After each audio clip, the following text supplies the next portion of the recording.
හරි අපි කතා කරේ naked chart trading ගැන. ඉතින් දැන් ඕගොල්ලෝ දන්නවා මොකද්ද naked chart trading ගැන. මම මෙතන මේ presentation එකකට image එකක් වඩා දාලා තියෙනවා presentation එකේ. මේ තියෙන naked chart එක. හරි ඊළඟට අපි යනවා forex market structures. මේ forex market එකේ තියෙන structures තුනයි. පළවෙනි එක consolidation. ඔයගොල්ලෝ මේක දැකලා ඇති. දැනට forex කරන අය ඉන්නවනම් මේක දැකලා ඇති. මාකට් එක උඩට පල්ලයට එහාට මෙහාට කොහෙටවත් යන්නේ නැතුව move වෙවි තියෙනවා. මෙන්න මේ structure එකට අපි කියනවා consolidation structure. එහෙම නැත්නම් මේකට කියනවා ranging market කියලා. තව වචනයක් අපි පාවිච්චි කරනවා dead zone කියලා. dead zone කියන්නේ මෙන්න මේකට. කියන්නේ මාකට් එක කොහෙටවත් යන්නේ නැහැ. ranging වෙවි තියෙනවා. මේක එච්චර හොඳ ලකුණක් නෙමෙයි. කොයිම හරි වෙලාවක forex market එකේ price එක 1 hour හරි 4 hour හරි නැත්තම් 1 day වගේ time frames වලින් consolidation level එකක තියෙනවා නම් ඒක භයානක තත්ත්වයක්.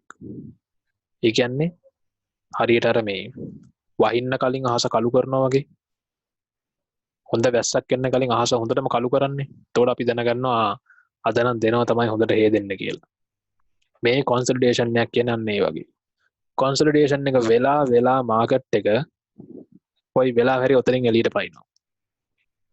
එළියට පයින්නවා එක්ක down trend එකකට. එළියට පයින්නවා එක්ක up trend එකකට.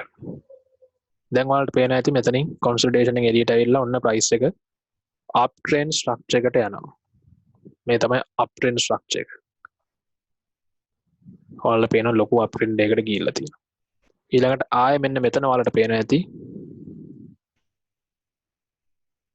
මෙන්න මේ හරියේදී ආපහු consolidation එකක් ඇවිල්ලා තියෙනවා. ඒ ආපහු එතනින් එළියට පයින්න. එතනින් යනවා ලොකු down trend එකකට. මේක තමයි forex market එකේ තියෙන core එක. consolidation එක තියෙනවා up trend එක. ඒ කියන්නේ price එක එක දිගට උඩට යන එකට කියනවා අපි up trend කියලා. ඊළඟට තියෙනවා down trend එක. මේ තුනෙන් තමයි මේ market එක දුවන්නේ. වෙන කිසිම විදියක් නැහැ. range යනවා උඩට යනවා range යනවා පල්ලෙහාට එනවා. ආයෙ range යනවා උඩට යනවා range යනවා පල්ලෙහාට එනවා. වෙන කොහෙටවත් ඔකට යන්න දෙයක් නැහැ. මිල වැඩි වෙනවා මිල අඩු වෙනවා. මේ නිකන් ඔය හිතන්නකො මිල වැඩි කරන්නද අඩු කරන්නද කියලා කල්පනා කරන. හරිය තමයි මේ consolidation කියන්නේ. අපි අඩු කරනවද වැඩි කරනවද අඩු කරනවද වැඩි කරනවද කියලා හිත හිත ඉන්නවා. එයාට මෙයාට දාගලා ඉන්නවා. ඒක තමයි consolidation කියන්නේ. දැනට කරපු ඔක්කොම පැහැදිලිද? දාන්න බං chat එක.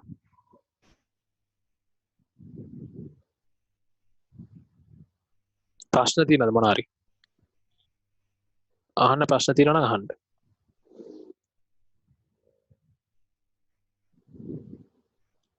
හරි. ඊළඟට අපි යනවා නැතුවම බැරි දෙයකට. supply and demand zones.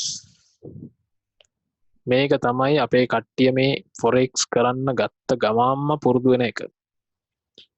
අපේ ඉස්සෙල්ලම පටන් ගන්න technical analysis වලින් නේ forex. ඒක තමයි අපි මගෙත් ඉතිහාසය එහෙමයි. මමත් පටන් ගත්ත technical analysis වලින්. candlestick pattern එකයි supply and demand zones. supply and demand zone කියලා නෙමෙයි අපි ඒකට කියන්නේ support and resistance කියලා. අපි ගොඩ දෙනෙක් කතා කරන්නේ support and resistance. නමුත් ඇත්තටම මෙතන තියෙන supply and demand එක. ඒ වචනේ වැඩි supply and demand කියන වචනේ කවුරුත් කතා කරන්නේ නැහැ. ෂාන් ඇවිල්ලාද?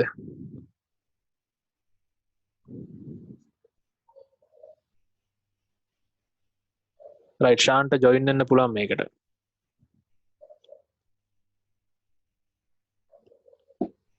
ෂාන්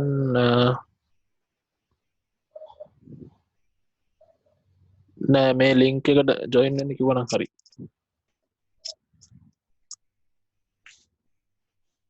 ඔය එක තමයි.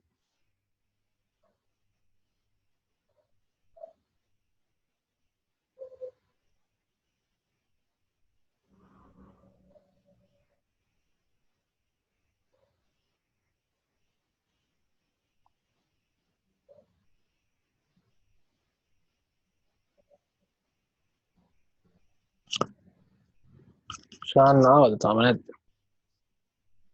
තාම නැහැ.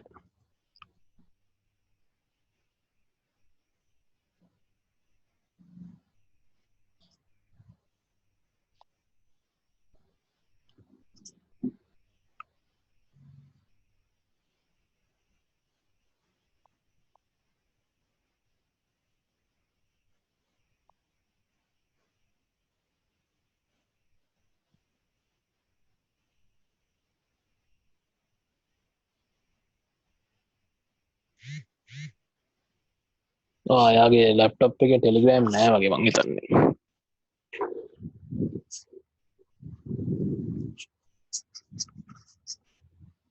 හරි මම එතකන් වලට මේක පැහැදිලි කරන්නම් කොහොමත් රෙකෝඩ් වෙනවනේ ශාන්නාම පොඩි බ්‍රීෆ් එකක් දෙමු. ඉතින් සපෝට් ඇන්ඩ් රෙසිස්ටන්ස් තමයි හැමෝම ඉගෙන ගන්නේ. මොකද්ද මේ සපෝට් ඇන්ඩ් රෙසිස්ටන්ස් කියන්නේ? මොකද්ද මේ සප්ලයි සෝන් එක ඩිමාන්ඩ් සෝන් එක කියන්නේ? මම මේක පේන්ට් එකෙන් ඔයාලට පැහැදිලි කරන්නම්. අපි යන්කෝ පේන්ට් එකට. ඔයගොල්ලෝ හිතන්න ඔයාලා ගාව තියෙනවා මෙන්න මේ ඔයාලා ගාව තියෙනවා මේ iPhone එකක්. හරිද? මේක මේ iPhone එකක්. මේක දැන් තියෙන්නේ රුපියල් ලක්ෂයකට. ලක්ෂයයි මේකේ ගාන. මේක රිලීස් වෙන්නේ කවද්ද? 2019 6/22 6/22 තමයි මේක රිලීස් වෙන්නේ. දැන් කට්ටියට ඉවසිල්ලක් නැහැ මේක ගන්නකම්. හරිද? මේක ගන්නකම් කට්ටියට ඉවසිල්ලක් නැහැ. ඩේට් එක මතකනේ 6/22 රිලීස් වෙන්නේ. රයිට් හරි. iPhone එක කෑල්ලක් ගියා කමන්නේ. එතකොට දැන් මේක තියෙන්නේ ලක්ෂෙට. මේක ගන්නවා කට්ටිය ඉවරයක් නැහැ දැන් ඩිමාන්ඩ් එක එන ඕන. දැන් එනවා මේ ඩිමාන්ඩ් එක.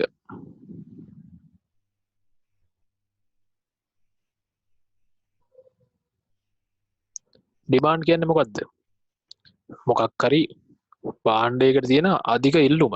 මොකක් හරි දෙයකට. භාණ්ඩයකට වෙන්න පුළුවන්, එහෙම නැත්නම් මිනිස්සෙක්ට වෙන්න පුළුවන්. හැමෝම එයාව ඉල්ලනවා. මෙයා ඕනේ, මේක ඕනේ, අරක ඕනේ කියලා හැමෝම ඉල්ලනවා. ඩිමාන්ඩ් එක වැඩි වෙද්දී ගාණක් ටික ටික වැඩි වෙනවා. 1,100ට මේක යනවා. 1,100ක් වෙනවා. තවත් ඩිමාන්ඩ් එක වැඩි වෙනවා. දැන් යනවා 1,11,000ට. හරි. දැන් iPhone එකේ ප්‍රයිස් එක 1,11,000යි. ශාන්වාට මාව ඇහෙනවද? ඇහෙනවනම් chat එක දාන්න. මේ supply and demand ගැන මම කියලා දෙන්න.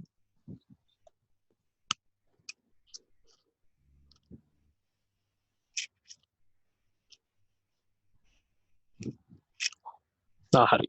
එහෙමයි. එතකොට දැන් iPhone එක ආවේ 10,000ට. එහෙනම් මිනිස්සු ඔක්කොම මේක ගන්න හදන්නේ. දැන් මිනිස්සු ඔක්කොම iPhone එක ඕනේ මට ඕන. ඩිමාන්ඩ් එක එනවා. අයි ආපු ගාමනේ ඔක්කොටම මේක ගන්න ඕන.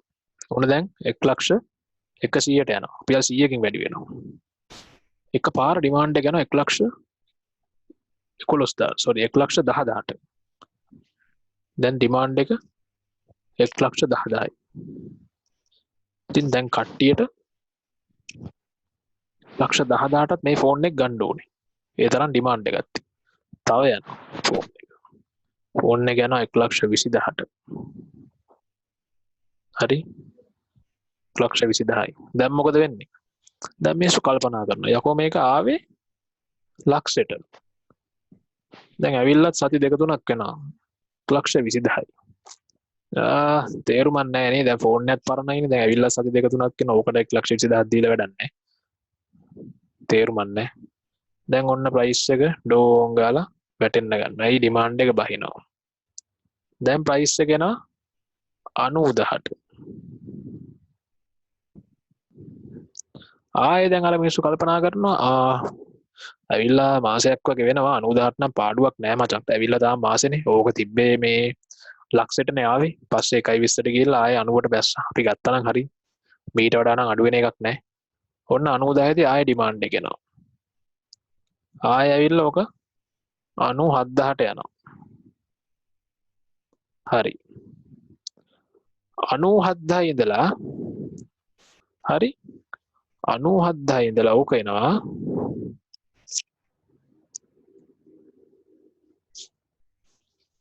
1,20,000ට. 1,20,000ට ආයෙ එනවා. දැන් මිනිස්සු මොකද කරන්නේ? chat එකේ මට ගන්න බෑ. දැන් මිනිස්සු මොකද කරන්නේ?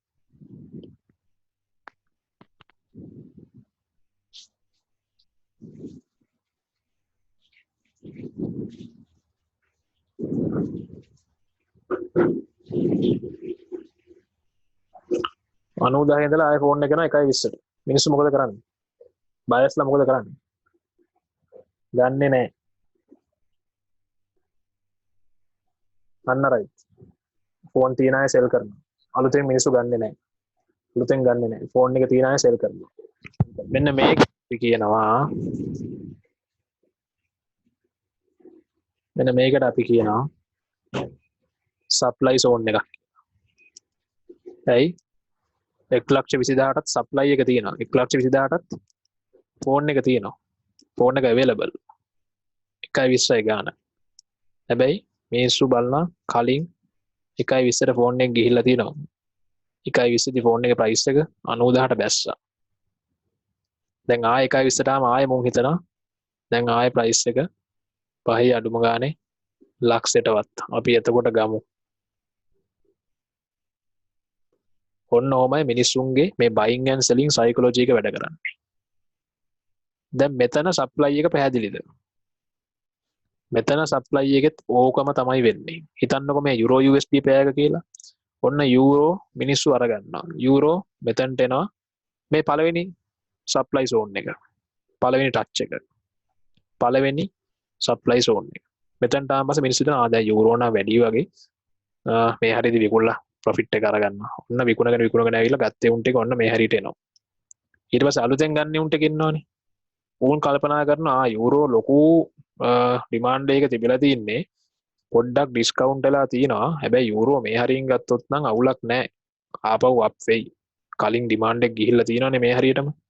ඊට මෙන්න මේ හරියෙන් බයි කරනවා. ඔන්න ආයෙ ප්‍රයිස් එක අප් වෙලා කලින් තැනටම එනවා. කලින් තැනට ආවම උන් මොකද කරන්නේ? අර iPhone එකේ කතාවම තමයි. කලින් තැනට ආවම බයස්ලා කල්පනා කරනවා කලින් හරියේදී ප්‍රයිස් එක මීට වඩා වැඩි වුණේ නැහැ. මේ හරියට ආවම පස්සේ සෙල් කරා. දෙවෙනි පාරත් මං හිතන්නේ අපි හිතන්නේ මේ ලෙවල් එකට වඩා වැඩි වෙයි කියලා සෙල් කරනවා. ඔන්න දෙවෙනි පාර වැඩිපුර සෙල් කරනවා. දැන් මේ තියෙන ඩිමාන්ඩ් එක යූරෝ තිබිලා තින්නේ මෙන්න මේ ලෙවල් එකේ. ආපහු ප්‍රයිස් එක මේ ලෙවල් එකට ආවම බයස්ලා කල්පනා කරනවා යූරෝ හොඳට වැඩි වුණා. වැඩි වෙලා ආපහු හැබැයි පලින් ගානටම ආවා. මේ හරියේදී ගත්තනම් අවුලක් නැහැ. ආපහු වැඩි වෙයි ප්‍රයිස් එක. කලින් පාරත් මේ හරියේදී වැඩි වෙලා තින්නේ. කියලා හිතලා මෙන්න මේ හරියේදී බයි කරනවා. ඕක දිගින් දිගට මෙන්න මේ විදිහට මේ සෝන් එකට එනවා. ඒ ටික පැහැදිලිද? සප්ලයි එකයි ඩිමාන්ඩ් එකයි පැහැදිලිද? කොහොමද මේ දෙක වැඩ කරන්නේ කියලා. මේකේ ප්‍රශ්න තියෙනවා නම් අහන්න. මොකද මේක ගොඩක් ඉම්පෝටන්ට්. මේ සප්ලයි and ඩිමාන්ඩ් එකට කරන්සි එකට බලපාන්නේ ෆන්ඩමෙන්ටල් රීසන්ස්. ඒවා ඉස්සරහට අපි කතා කරනවා. කරන්සි එකක ඩිමාන්ඩ් එක වැඩි වෙන්න බලපාන්නේ මොනවද? සප්ලයි එක වැඩි වෙන්න බලපාන්නේ මොනවද? ඒවා අපි ඉස්සරහට කතා කරනවා. දැනට මේ යන්නේ ටෙක්නිකල් සයිඩ් එක. ඒක පැහැදිලි. හරි. සප්ලයි මේ සපෝට් and රෙසිස්ටන්ස් මේ සපෝට් සෝන් රෙසිස්ටන්ස් සෝන්ස් කියන්නේ මේකම තමයි. සපෝට් රෙසිස්ටන්ස් ඇතුලේ වැඩ කරන්නේ සප්ලයි සහ ඩිමාන්ඩ්. අර iPhone එකේ කතාව තමයි කරන්සි එකටත් අදාළ වෙන්නේ. දැන් ඊළඟට අපි යනවා බ්‍රේක් අවුට් එකට. බ්‍රේක් අවුට් එකත් මම පැහැදිලි කරන්න. දැන් මේ iPhone එක 1:20ට ආවනේ. 90ට බැස්සා. ආපහු 1:20ට ආවා.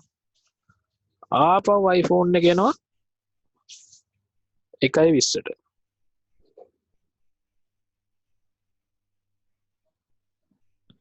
ආපහු iPhone එක එනවා 1:20ට. මිනිස්සු මොකද කරන්නේ?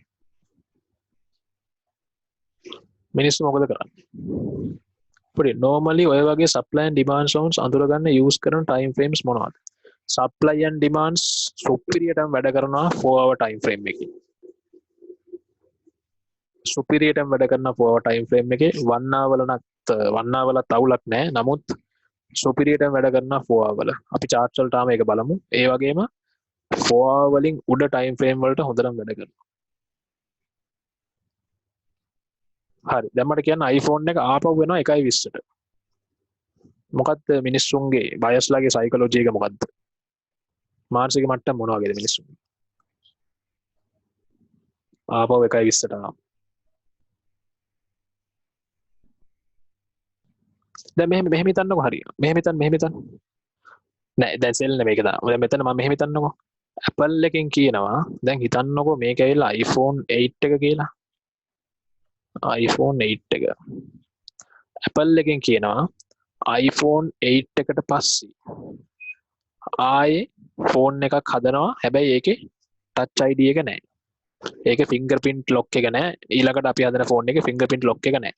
මේක තමයි fingerprint lock එක තියෙන අන්තිම ෆෝන් එක.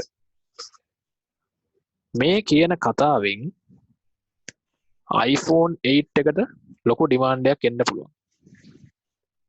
මොකද කලින් 1.20ට ආවා ආයෙ ප්‍රයිස් අඩු වුණා 1.20ට ආයෙ ප්‍රයිස් අඩු වුණා මේ දෙපාරම මේ පාරයි දෙපාරම iPhone 8 එක ගැන කිසිම විශේෂ කතාවක් තිබුණේ නැහැ. අන්න හරි අසල්.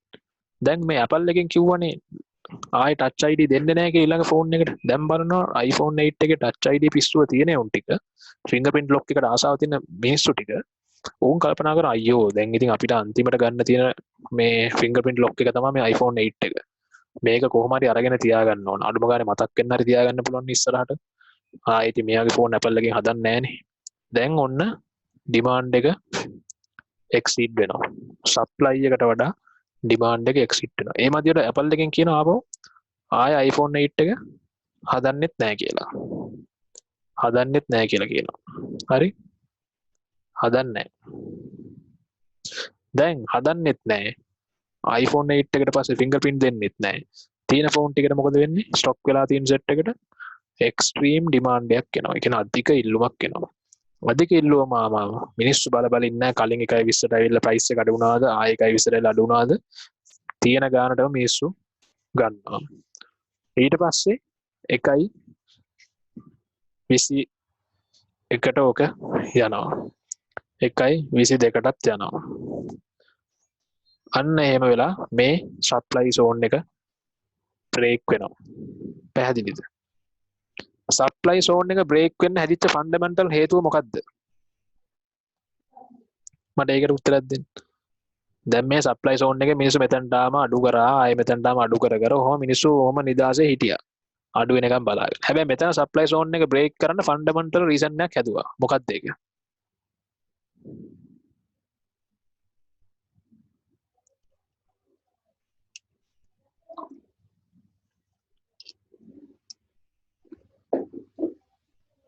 අන්න හරි. Apple එකෙන් කියනවා ආයේ ෆෝන් හදන්නේ නැහැ කියලා. අන්න රයිට්. ඔන්න ඕක තමයි මේ කරන්සි මාකට් එකෙත් වෙන්නේ. මුන් ඔක්කොම මිනිස්සුන්ට බයි කරන්න සෙල් කරන්න බොරු හේතු හදලා දෙනවා. fingerprint අයින් කරනවා අන්න හරි මල්ලි. හරියට හරි.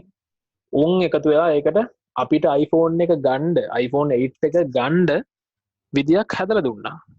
මිනිස්සුන්ව පෙළඹෙව්ව ගන්න. හැබැයි ඊට පස්සේ මිනිස්සු iPhone 8 එක ගත්තන් පස්සේ උන් මොකද්ද කියන්නේ? ගත්තන් පස්සේ උන්ට කියන්න පුළුවන් නෑ අපි තීරණය කරා iPhone 9 එකක් හදන්න fingerprint එක දාලා. කතාව වෙනස් කරන්න පුළුවන්. ඕනම කෙනෙක්ට කතාව වෙනස් කරන්න පුළුවන්. මොකද නීත්‍යානුකූල පියවරක් ගන්න බෑ. කිසිම නීත්‍යානුකූල පියවරක් ගන්න බෑ. මොකද ඒගොල්ලෝ කරන්නේ බිස්නස් එකක්. ඒගොල්ලෝ කරන්නේ මාකටිං. මේ කරන්සිස් වලටත් මේ කතාවම තමයි. කරන්සිස් උත් මිනිස්සු බයි කරන්න සෙල් කරන්න හේතු මේගොල්ලෝ හදනවා. හේතු හදනවා. ඔය ඔක්කොම පොලිටිකල් ගුණ්ඩු පොලිටිකල් ගේම්.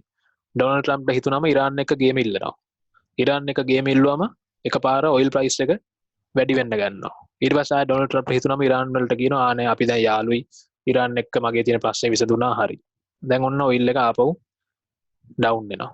ඉතින් ඒක නිසා හොඳට මතක තියාගන්න මේ කරන්සි මාකට් එක පිටිපස්සේ මෙන්න මේ iPhone එක සහ Apple එකෙන් කරපු කතාව තමයි දුවන්නේ.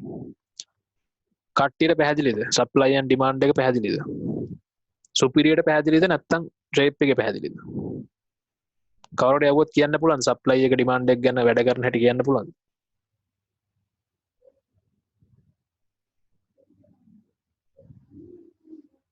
හරි මොකද ඕගොල්ලෝ මේක පැහැදිලිව ඉගෙන ගන්න ඕන. තව කාටර කවුරු හරි ඕගොල්ලන්ගේ අහුවොත් කියලා දෙන්න නැත්නම් තව කාටරි ඕගොල්ලෝ මේ වගේ වෙබිනාර් එකක් කරලා උගන්වන්න පුළුවන් මට්ටමේ ඕගොල්ලෝ මේක ඉගෙන ගන්න ඕන.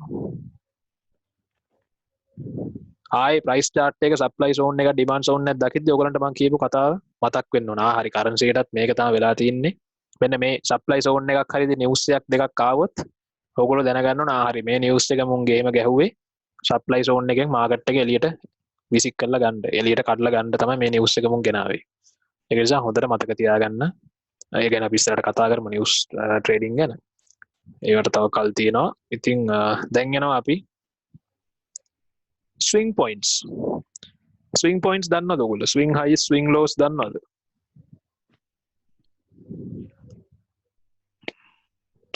කවුද දන්නේ ස්විං පොයින්ට්ස්? පොඩ්ඩක් හරි. ස්විං හයි ස්විං ලෝ මොකද මේවා අපිට ගොඩක් වැදගත්. මේවා වලින් තමයි අපි ටෙක්නිකල් ඇනලිසිස් කරන්නේ ස්විං පොයින්ට්ස් වලින්. දන්නේ නැහැ. හරි. දන්නේ නැහැ රයිට්. හයි එකක් කියන්නේ හැමතිස්සෙම මාකට් එක ප්‍රයිස් එක අප් කරන තැනක්. දැන් හිතන්නකෝ මෙතන ස්විං හයි එක මෙහෙම මම පැහැදිලි කරනවා. ඒකත් පේන්ට් එකෙන්. ඒතර ඔයාලට ගොඩක් පැහැදිලි කරනවා පේන්ට් එකෙන් කරද්දී.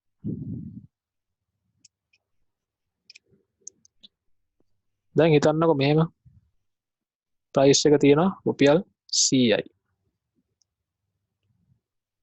USD LKR කියලා හිතන්නකෝ. USD එකක් ගන්න LKR 100යි. ඔන්න බහිනවා 90ට. ඔන්න ආයෙ උඩට එනවා. 105යි. ස්විං හයි එක කියන්නේ මෙන්න මේ 105. ස්විං හයි එක කියන්නේ 105. දැන් ආයෙ එනවා 101යි. ආයෙ යනවා 110යි. ආයෙ එනවා 107යි. මේ තියෙන්නේ පළවෙනි ස්විං හයි එක. මොකද ඊට වඩා උඩින් එකක් නැහැ. මේ පළවෙනි ස්විං හයි එකට පස්සේ ප්‍රයිස් එක අප් වුණොත් ඊට වඩා උඩට ඒක තමයි අපේ ඊළඟට තියෙන ස්විං හයි එක. ඒතකොට ස්විං හයි එක වෙන්නේ ඒක. මේකටත් වඩා ප්‍රයිස් එක ආපහු උඩට ගිහලා ප්‍රයිස් එක අප් වුණොත් ඒක තමයි අපේ තියෙන ස්විං හයි එක වෙන්නේ. මේ ස්විං හයි එකෙන් දැන් වැඩකුත් නැහැ. මේ ස්විං හයි එකෙන් වැඩකුත් නැහැ. දැන් වැඩක් වෙන්නේ මේ ස්විං හයි එක. ප්‍රයිස් එක උඩට යන්න ස්විං හයිස් හැදෙනවා. දැන් හිතන්නකෝ ආයේ ප්‍රයිස් එක මෙතන මෙහෙම ගියා කියලා. අපේ ස්විං හයි එක වෙන්නේ මෙන්න මේක. මේක තමයි අපේ ස්විං හයි එක වෙන්නේ. මේක මේ ස්විං හයිස් හැදෙන්නේ අප් ට්‍රෙන්ඩ් එකක. ස්විං හයිස් හැදෙන අප් ට්‍රෙන්ඩ් එක විතරයි. ස්විං හයි එකකින් අපිට කියන්නේ ප්‍රයිස් එක වැඩි වෙලා තියෙනවා. 105 ඉඳන් 110ටත් ගිහිල්ලා තියෙනවා. එතකොට අපිට හිතන්න පුළුවන් 110ට ඇද්දා කියන්නේ මේක තව ඩවුන් වෙලා 120ට වගේ අදින්න පුළුවන්. මොකද මාකට් එක ස්විං හයි එකක් හදලා තියෙන අලුත් එකක්. එතකොට මේවට අපි කියනවා ස්විං ලෝස්. මේවට අපි කියන ස්විං ලෝස්. ස්විං ලෝස් කියන්නේ මාකට් එක අප් ට්‍රෙන්ඩ් එකක යද්දී ඩිස්කවුන්ට් වෙන ප්‍රමාණය. 100 ඉඳන් 90ට ස්විං ලෝ එකක් හදලා තියෙනවා. 105 ඉඳන් 101ට ආයෙ ස්විං ලෝ එකක් හදලා තියෙනවා. 110ට වඩා 107ට ස්විං ලෝ එකක් හදලා තියෙනවා. ඉතින් මේ වලට පේන ඇති ස්විං ලෝස්. මේ ස්විං ලෝස් අල්ලලා තමයි අපි ටෙක්නිකල් ඇනලිසිස් කරන්නේ. මම ඒක ඔයාලට පැහැදිලි කරන්නම්. මේ ස්විං හයි ස්විං ලෝස් වල ලොකුට ඉගෙන ගන්න දෙයක් නැහැ. ඒක ඔයාලට නිකම්ම chart එක බලුවම පැහැදිලි වෙයි. නමුත් ස්විං පොයින්ට්ස් කියන දේ ඔයගොල්ලෝ දැනගෙන ඉන්න ඕනේ. හැමතිස්සෙම ප්‍රයිස් එක අලුත් අප් ට්‍රෙන්ඩ් එකක් හැදුවම ප්‍රයිස් එක තිබ්බ ගානට වඩා අලුතෙන් වැඩි වුණාම ඒක තමයි අපේ ස්විං හයි එක වෙන්නේ. ඒ වගේම තමයි මාකට් එකේ තියෙනවා මෙන්න මෙහෙම ඒවා. හිතන්නකෝ මාකට් එක ඩවුන් ට්‍රෙන්ඩ් එක කියලා. මෙන්න මෙහෙමනේ මාකට් එක ඩවුන් වෙන්නේ. හරි. මේවට අපි කියනවා LH කියලා. LH කියන්නේ හය හයි ලෝව කියන්නේ තෝම තමයි. හය හයි කියලා කියන්නේ අප් ට්‍රෙන්ඩ් එක. දැන් මේකනේ හයි එක. මේක තමයි හයි එක. මේකෙත් හයි එක තමයි මේක. හය හයි එක 105. 105 හය හයි එක තමයි 110. ඒ අපි ස්විං හයිස් කියන්නේ මේ ඔක්කොටම. ස්විං හයිස් කියන්නේ මේ ඔක්කොටම. ඒක අපිට කියන්න බෑ. හය ලෝ කියන්නේ මේක. මේ තියෙන 101 තමයි 6 low 90 තමයි 6 low 107 තමයි 6 low දැන් කවුරු ඇහුවොත් මේ ප්‍රයිස් ස්ට්‍රක්චර් එකේ 6 low එක මොකක්ද කියලා අපි කියන්නේ 107 මොකද අලුත්ම 6 low එක තමයි 107 කවුරු ඇහුවොත් මේ ස්ට්‍රක්චර් එකේ 6 high එක මොකක්ද කියලා අපි කියන්නේ 110 මේක හිතුවොත් අපි 130 කියලා ඒක තමයි අලුත්ම 6 high එක පැහැදිලිද ඒක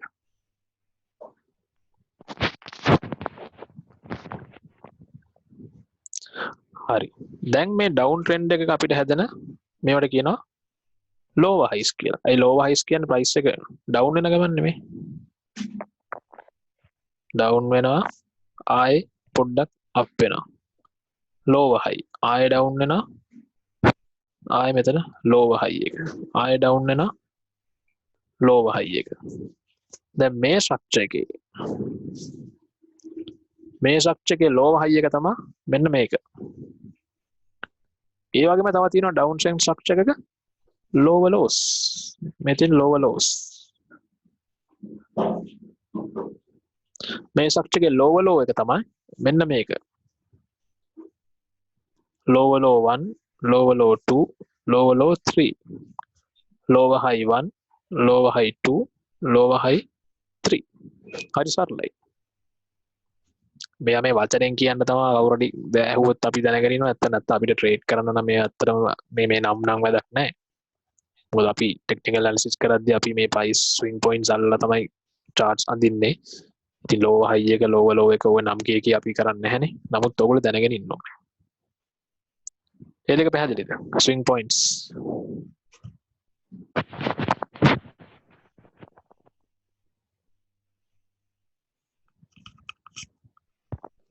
හරි නේද swing points?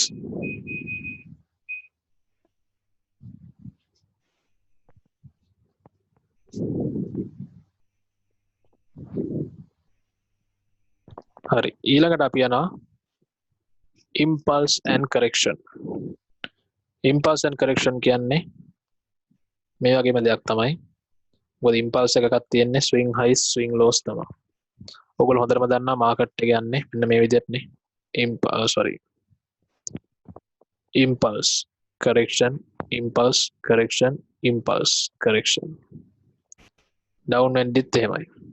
impulse correction impulse correction impulse correction impulse මේ impulse correction හැදෙන්නේ මාකට් එකේ fear and greed මේ ඇවිල්ලා අපි කියනවා greed මේ ඇවිල්ලා greed මේ ඇවිල්ලා fear ආයෙ මෙතනින් යනවා greed ආයෙ මෙතනින් යනවා fear ආයෙ යනවා greed ආයෙ යනවා fear price එක තියෙනවා 100 තණ්හාවක් යනවා නෑ 120ට යයි buy කරනවා 120ට එනවා price එක fear ඒ කියන්නේ බය හිතෙනවා 120ට දැන් ඇතිනේ 120ට වඩා යන එකක් නෑ දැන් මේ හරිය විකුණලා දාන්න ඔන්න විකුණනවා price එක යනවා 115ට 115ටම හිතන තණ්හා greed තණ්හා වෙනවා හරි ගන්න price එක 115 න යයි 130ට 130ට ගියාන් පස්සේ හිතනවා වැඩි මීට වඩා යන්නේ ගන්න සෙල් කරනවා එන price එක 125ට ඔන්න ඔය විදිහ තමයි මේ impulse and correction එක හැදෙන්නේ fear and greed හින්දා තමයි impulse correction මේ wave එක හැදෙන්නේ down වෙද්දිත් ඒ විදිහම තමයි price එක විකුණනවා ඔන්න දැන් 90ට එනවා 90ට ඇවිල්ලා price එක එනවා ආපහු 100ට 100ට ආන් පස්සේ හිතනවා මීට වඩා නම් වැඩි වෙන එකක් නැහැ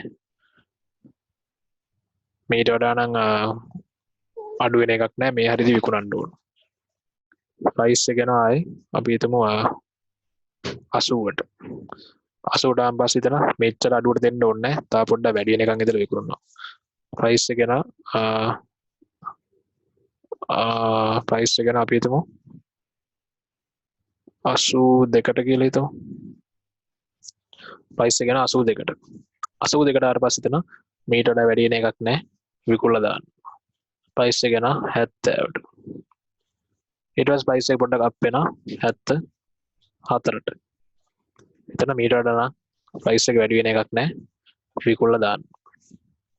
ඉතින් ඔන්න ওই විදිහට තමයි impulse and correction වැඩ කරන්නේ. ඒ ටික පැහැදිලි. සිග්නල් නැතුව ගියා දැන් ආවේ. අප්පඩුලු.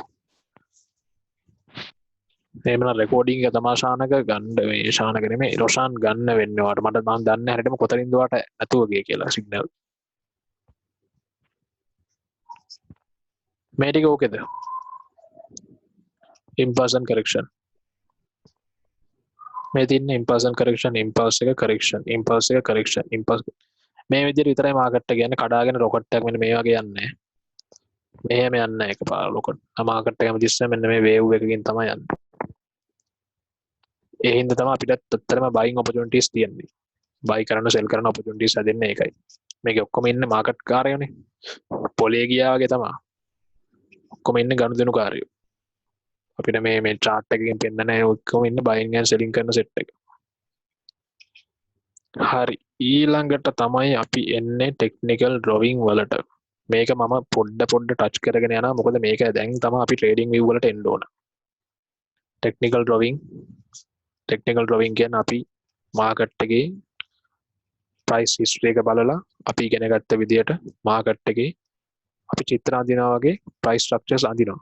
මෙන්න මෙතන ඉඳන් මෙහෙම තියෙනවා, මෙතන ඉඳන් මෙහෙම තියෙනවා, මේ විදියට. ඒක තමයි technical drawing කියන්නේ. technical analyst කෙනෙක් අනිවාර්යෙන් technical drawing දැනගෙන ඉන්නම ඕනේ.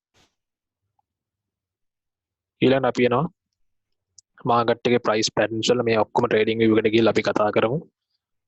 මේ තියෙන market එකේ patterns. කවුරු හරි හිතනවා නම් මේ pattern වලට market එක යනවා කියලා එහෙම නැහැ.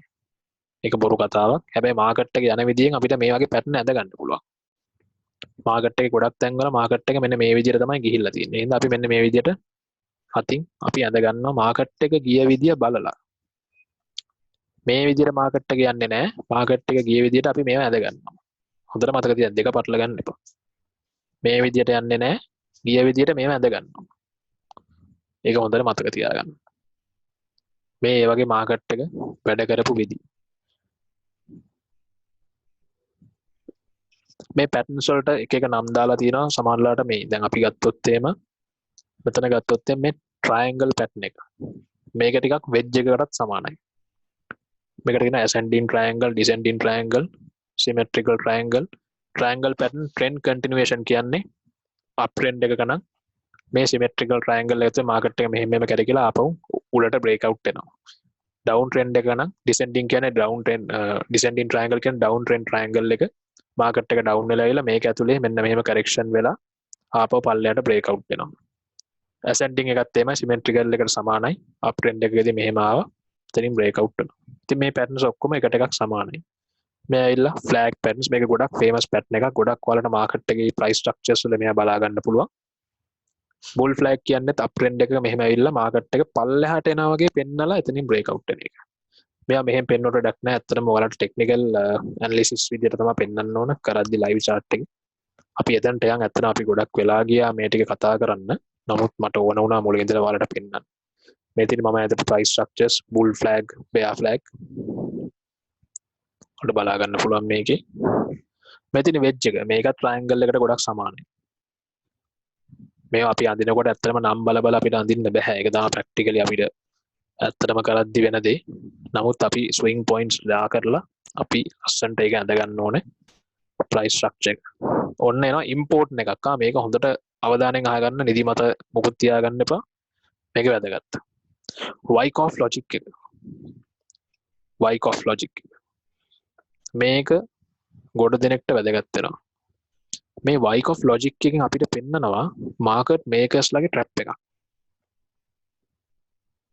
market makers ලා ගැන මම මෙතන පළවෙනි වීඩියෝ එකේ කතා කරා basic course එකේ. market makers තමයි මේ forex price එක manipulate කරලා ඒ කියන්නේ අපි හිතන්නේ නැති පැත්තට විරුද්ධව අරන් යන මේ market makers ලා. මොකද උන් හරි කැමති අපි loss වෙනවට. ඉතින් උන් කරන උගුලක් තමයි මේකේ මේ උගුල අල්ලගන්න හැටි තමයි මේ Wyckoff logic එකේ පෙන්වන්නේ. ඔයගොල්ලෝ මේක බලන්න.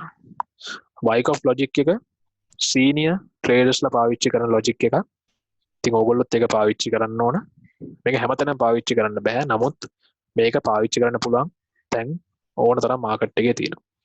accumulation කියලා කියන්නේ අර මම කලින් කිව්ව ranging market එකට.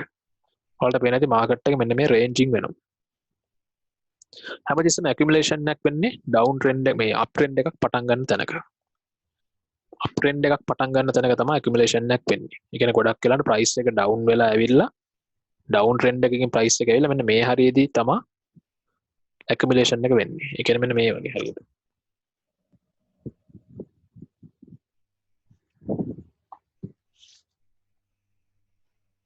market එක මෙහෙම down වේගෙන යනවා.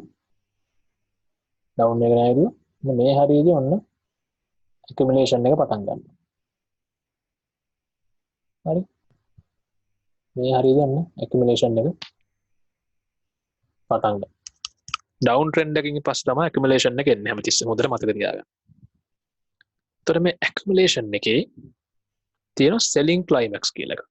selling climax එක එකපාර market එක මෙන්න මේ වගේ පල්ලෙහාට එනවා. ඒ මෙන්න මේ වගේ පල්ලෙහාට එන එකට තමයි selling climax කියන්නේ. ඊළඟට market එකේ spring එක. spring එක කියන්නේ මේ නිකන් මේ spring එකක් rubber band එකක මේක ඇතුලේ හෙට මෙහෙට පැද්දි තියෙනවා. ඒ කියන්නේ dead zone එකක්. consolidation level එකක්. spring එකෙන් ඔන්න ඔයාලට පෙන්නන market makersලා price එක down වෙනවා වගේ මෙන්න මෙහෙම break out වෙනවා වගේ. ඒතර ගොඩක් අය මෙන්න මේ හරියේදී හිතනවා price එක මෙන්න මෙහෙම වෙලා මෙහෙම යයි කියලා. මෙතන වැදිලා මෙන්න මෙහෙම down trend එකකට යයි කියලා. නමුත් ඇත්තටම වෙන්නේ මොකද්ද Wyckoff logic එකේ බලන්න. price එක ආපහු accumulation zone එක ඇතුළට එනවා. මෙන්න මේ වගේ accumulation zone එක ඇතුළට එනවා. මෙතන retest කරනවා breakout. මේ spring එකෙන් low volume fail sell off. කියන්නේ low volume ඒ කියන්නේ fake breakout එකක් හදලා market එක sell වෙනවා වගේ පෙන්න. මෙතනින් sell orders දාපු අය ඔක්කොම මේ හරියේදී loss වෙනවා. ඊට පස්සේ ඒගොල්ලෝ breakout එක හදනවා jump the creek කියලා අපි කියනවා. මේක breakout කරලා ආපහු retest කරන එකට තමයි jump the creek කියන්නේ. කෙලිම price එක up trend එකට යනවා. මේක තමයි Wyckoff logic එක. මේක ඕගොල්ලෝ තනියෙන් පොඩ්ඩක් ස්ටඩි කරන මාකට් එකේ මේ වගේ තැන් ඕන තරම් ඔයාලට බලා ගන්න පුළුවන්. මම එක්සැම්පල් එකක් දීලා තියෙනවා මෙතන. මම පෙන්නන්න. ඊළඟට මෙතන distribution zone කියන්නේ මාකට් එක දැන් මේ යන up trend එක. මෙහෙම ගිහලා ආයේ මෙන්න මෙහෙම ranging වෙන්න ගන්නවා. මාකට් එක ඔන්න ආයේ ranging වෙන්න ගන්නවා දැන්. හරි. ranging වෙන්න අරගෙන අර වගේම ආපහු මුන් පෙන්නනවා price එක මෙන්න මෙහෙම ඔන්න break out වෙනවා වගේ පෙන්නලා මෙහෙම මෙතන touch කරලා ආයෙ කෙලින්ම break out එක එනවා. එතන මෙතනින් buy කරපු අය ඔක්කොම loss වෙනවා. තමයි Wyckoff logic එක. මේක ගොඩක් technical traders ලා දන්නේ නැති දෙයක්. මේක ගොඩක් institutions වල පාවිච්චි කරනවා මේ method එක. ඒගොල්ලෝ හොඳට දන්නවා මේ method එක පාවිච්චි කරලා sellers ලා buyers ලාව trap කරගන්න. මොකද මේ මම ගොඩක් මාකට් එකේ මේ වගේ තැන් දැක